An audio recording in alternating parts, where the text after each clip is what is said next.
Kembali lagi sama gua Jerry Simamora di Wanjer Wawasan Jerry. Ini gua kembali lagi pakai baju gua yang ini. Ini kalau misalnya teman-teman nonton di hari ini ada tips atau mungkin di video-video gua sebelumnya gua sering banget pakai baju kayak gini. Sempat vakum beberapa video untuk tidak pakai baju ini dan kembali dengan baju kebanggaan Jerry Wanjer Wawasan Jerry. Hari ini kembali gua mau ngebahas tentang olahraga lagi ya. Kemarin gue baru ngebahas tentang olahraga petan kue atau petang. Itu olahraga dari Prancis. Ini buat ingat-ingatin buat teman-teman juga. Jangan lupa buat nonton acara Wanjer. Biar Wanjer makin semangat, bikin videonya, bikin ya banyak lagi cerita-ceritanya tentang wawasan-wawasan yang belum pada tahu tentang apa sih ini, kok ada sih ini. Nah itu di Wanjer. Hari ini gue mau ngejelasin olahraga yang emang jarang di Indonesia, tapi ini olahraga yang banyak dilakukan di seluruh dunia. Enggak di seluruh dunia sih, di negara-negara bersalju ya. Karena ini menjadi bagian dari olahraga olimpiade, yaitu olimpiade sains. Paling sering nih, atau mungkin olimpiade seni di O2SN. Ini paling banyak sering di olimpiade, permainannya bergu, nggak mungkin dimain satu orang, nggak ada permainan tunggal.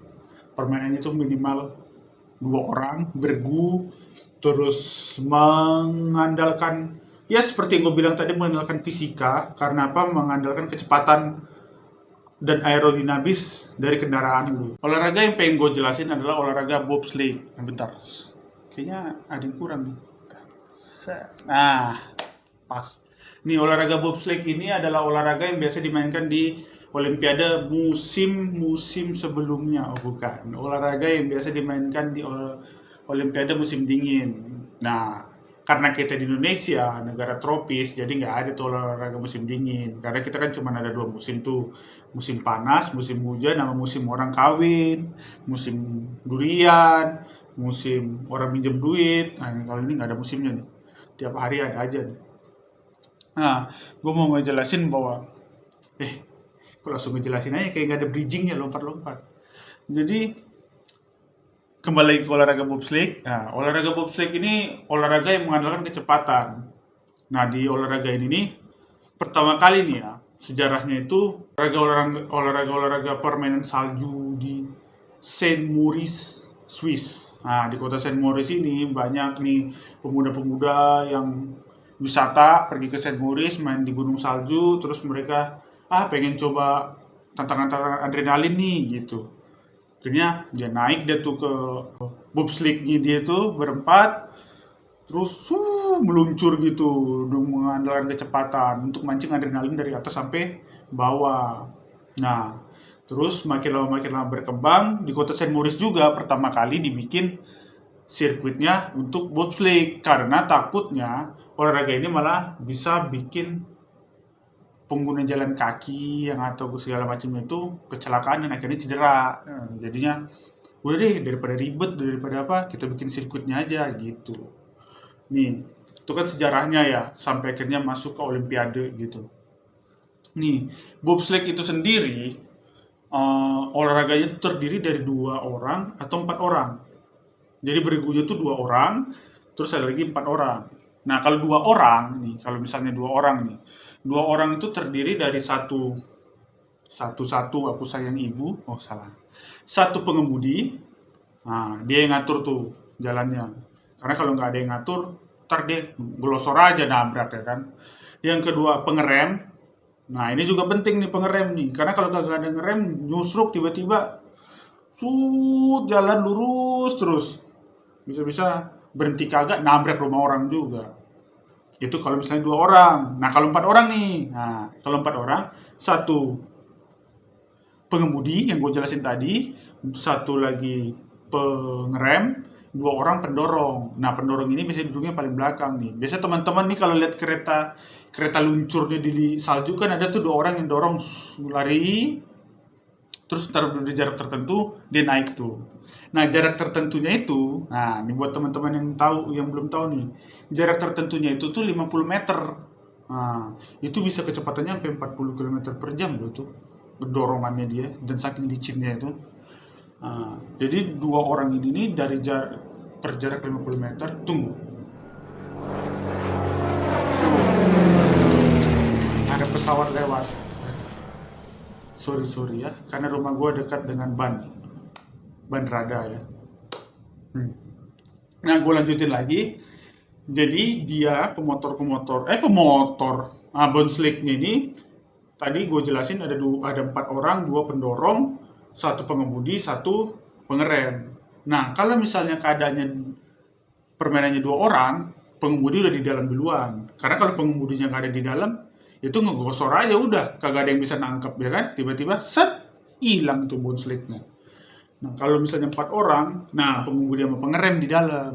Nanti pendorongnya terakhiran, belakangan. Karena duduknya paling belakang. Kalau paling depan namanya depanan, gitu. Nah, pemain-pemain bobsleigh ini, pemain-pemain ya. Pelari-pelari bobsleigh ini punya sirkuitnya panjang. Karena kecepatannya tinggi, terus space-nya kecil, sirkuitnya bobsleigh ini itu 1.500 meter. Jadi lu bayangin tuh 1.500 meter tuh mereka berempat ngelosor baik, surut gitu. Jalan terus sampai dia finish. Di sini olahraganya ngutamain kecepatan.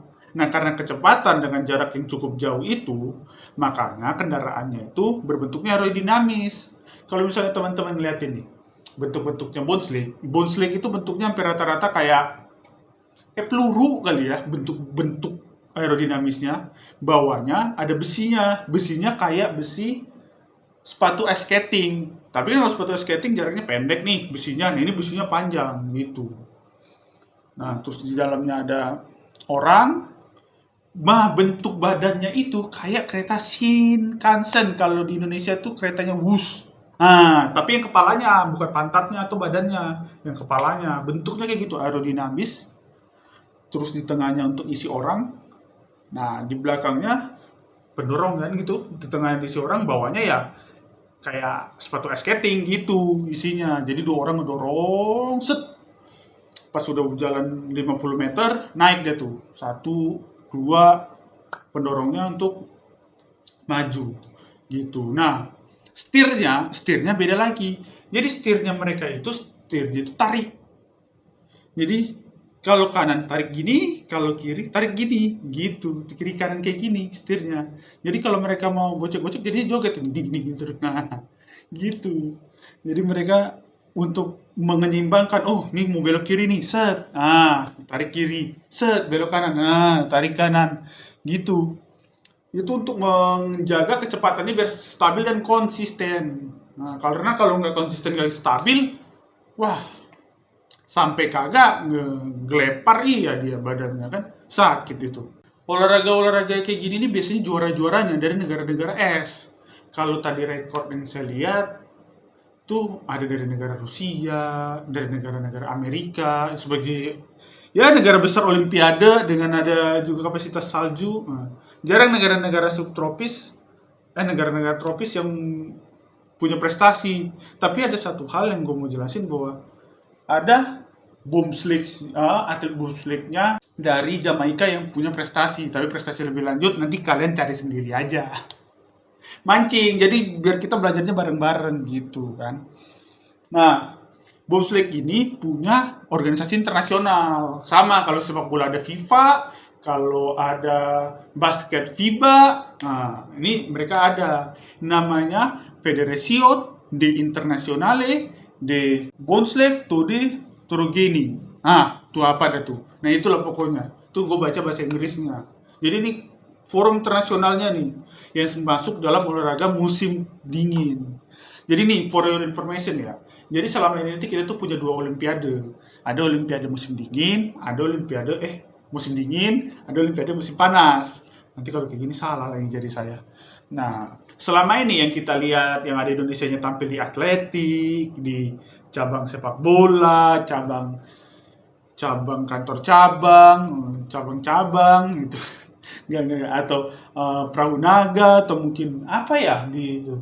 Basket mungkin atau segala macam, itu biasanya olimpiade musim panas. Emang sih meriah olimpiade musim panas karena cakupan negaranya lebih luas dan lebih gede.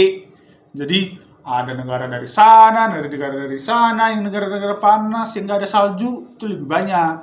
Beda sama Olimpiade musim dingin. Untuk di negara-negara yang kayak kita subtropis nggak terlalu familiar lah. Tapi untuk negara-negara yang punya salju kayak Jepang, kalau di Asia, Korea, atau mungkin negara-negara yang Cina, atau negara yang dekat sama Rusia kali ya, yang ya dekat daerah-daerah Siberia, negara-negara kayak Kazakhstan, Uzbekistan itu familiar karena mereka kan ada salju. Kalau nggak ada salju, gimana mereka mau olahraga? Itu for information tuh.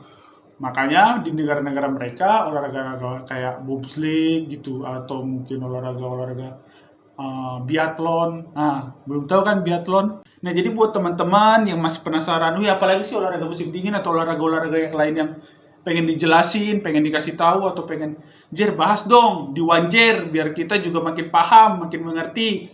Nah, lu komen nih di jam 8 worldwide, lu subscribe, lu komen, lu like, lu share biar semakin besar nih organisasi YouTube kita. Jadi lu bisa nonton kita di Wanjer atau nonton oh gitu ya sama teman gua Irfan Rapsodi. Pokoknya lu support biar kita semakin maju, besar dan berkarya. Mantap.